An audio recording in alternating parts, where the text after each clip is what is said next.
اگر کوئی بندہ کسی ایک قوم کی خاطر اپنی جان دے، اگر کوئی بندہ کسی ایک ملک کی خاطر جان دیتا ہے تو اس کو کتنا پروٹوکول ملتا ہے۔ ہمارا کوئی فوجی بھائی جامِ شہادت نوش کرتا ہے، فوج کے اندر دشمن کے مقابلے میں شہید ہوتا ہے، تو کبھی دیکھا اس کو کتنا پروٹوکول ملتا ہے؟ جو قومی پرچم ہو اس کے اندر لپیٹ کر اس کا جسد خاکی لایا جاتا ہے، اس کو سلامی دی جاتی ہے، کچھ شہیدوں کو توپوں کی سلامی دی جاتی ہے، ایک پورا اسکواڈ آتا ہے ساتھ کہ اس نے ملک کی خاطر جامِ شہادت نوش کیا ہے، اس کو اتنا پروٹوکول دیتے ہیں۔ تو وہ شہید ہے جو اللہ کی رضا کی خاطر جامِ شہادت نوش کرتا ہے،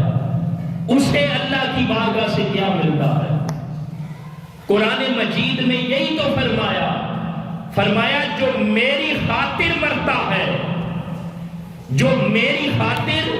جامِ شہادت نوش کرتا ہے، اسے میں یہ عظمت عطا کرتا ہوں کہ میں اس کو مرنے نہیں دیتا۔ اس کو اتنا بڑا پروٹوکول، اتنی بڑی عظمت، اتنا بڑا رتبہ کہ فرمایا جو میرے راستے میں، جو میرے دین کی خاطر، جو میرے محبوب کے دین کی خاطر میرے راستے میں جامِ شہادت نوش کرتا ہے، اسے میں اتنی بڑی عظمت عطا کرتا ہوں، دیکھنے میں تو اس کی روح جسم سے پرواز کر جاتی ہے، لیکن میں اسے یہ عظمت عطا کرتا ہوں جو میری خاطر جان دیتا ہے، میں اس کو مرنے نہیں دیتا۔ اس کو اتنا بڑا رتبہ اللہ کی بارگاہ سے ملتا۔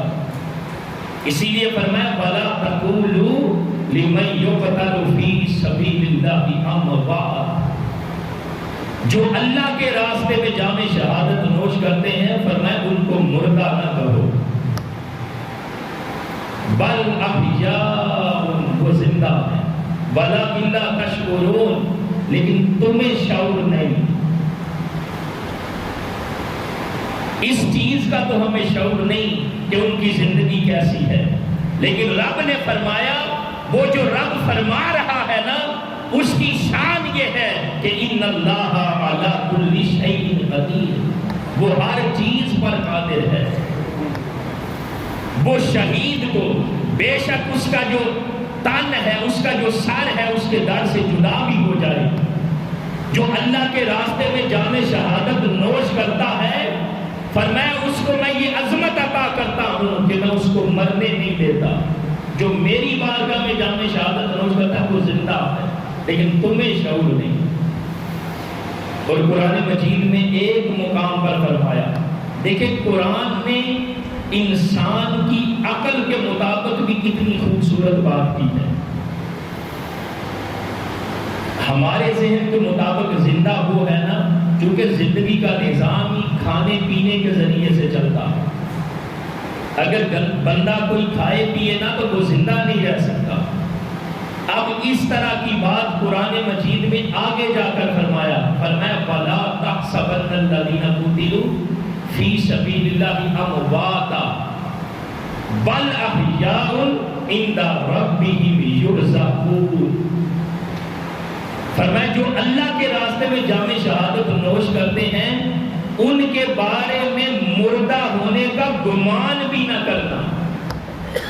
یعنی سوچنا بھی نہ۔ شہید کی زندگی کے بارے میں سوچنے سے بھی منع کر دیا، اور پھر آگے فرمایا تو چونکہ تمہاری عقل اس چیز کو قبول نہیں کرتی،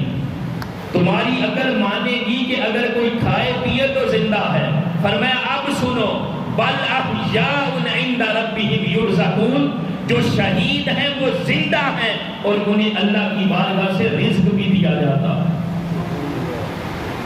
اگر تم یہ سمجھتے ہو نا کہ زندگی کھانے پینے سے چلتی ہے، تو فرمایا جو اللہ کے راستے میں جامِ شہادت نوش کرتا ہے، یہ تو بس چونکہ وہ عالم برزخ کی زندگی ہے، ہماری آنکھوں کا پردہ ہے، مگر وہ جو رب ہے وہ شہید کو اس کی قبر میں زندہ رکھنے پر بھی قادر ہے۔ فرمایا بل احیاء عند ربہم یرزقون، جو میری بارگاہ میں جام شہادت نوش کرتا ہے نا وہ زندہ ہے اور انہیں اللہ کی بارگاہ سے رزق بھی دیا جاتا ہے۔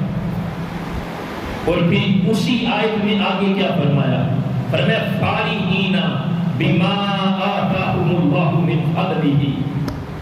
فرمایا وہ اس پر خوش ہے جو انہیں اللہ نے اپنے فضل سے عطا کیا ہے۔ جو اللہ نے شہید ہونے والوں کو اپنے فضل سے جو کچھ عطا کیا ہے وہ اس پر بہت زیادہ خوش ہیں، وہ فرحت محسوس کرتے ہیں۔ تو ایک ملک کی خاطر، کسی قوم کی خاطر کوئی بندہ جام شہادت نوش کرے تو اس کو اتنا پروٹوکول ملے، قومی پرچم کے اندر اس کے جسد خاکی کو لایا جائے، اس کو توپوں کی سلامی دی جائے، سب کچھ اس کو ملے، تو فرمایا جو میرے راستے میں مارا جائے، جو میری بارگاہ میں جام شہادت نوش کرے، اسے میں یہ عظمت عطا کرتا ہوں کہ اسے مرنے نہیں دیتا۔ جو شہید ہے فرمایا وہ زندہ ہے۔